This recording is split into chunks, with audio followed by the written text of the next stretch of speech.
அனைவருக்கும் வணக்கம். இப்போ பார்த்தீங்கன்னா நம்ம குரு உரையை பற்றி பார்க்க போகிறோங்க. குரு உரை வந்து 9 கிரகத்தில் முழு சுப கிரகம் சொல்றது குரு தாங்க.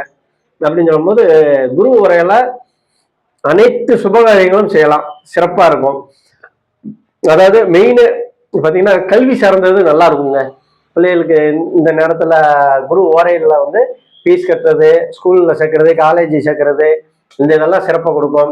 இப்போ கல்யாணத்துக்கு வந்து பார்த்தீங்கன்னா ஜாதக பரிவர்த்தனை செய்யக்கூடியது, கல்யாணத்தை பற்றி பேசக்கூடியது, அதே மாதிரி ரொம்ப நாள கடன் நம்ம கொடுத்த பணம் திரும்பி வராமல் இருக்கு அப்படின்னு சொல்லும்போது இந்த குரு உரையில் கேட்டால் அந்த பணம் கிடைக்கும்.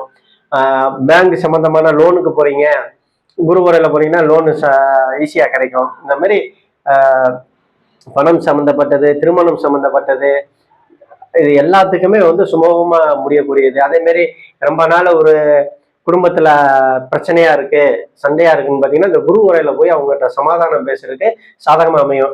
இந்த குரு உரையில போய் ஒரு ஹஸ்பண்ட் ஒய்ஃப் பிரச்சனையில இருக்காங்க, இப்ப பெரியவங்க போய் இந்த குரு உரையில போய் பேசி தீர்த்தாங்கன்னா அவங்க வந்து அவங்களுக்கு அந்த பிரச்சனைகள் சால்வ் ஆகும். இந்த மாதிரி இதெல்லாம் செய்யலாங்க. அனைத்து சுபகாரியங்களும் செய்யறதுக்கு சிறப்பான ஓரை. நன்றி, வணக்கம்.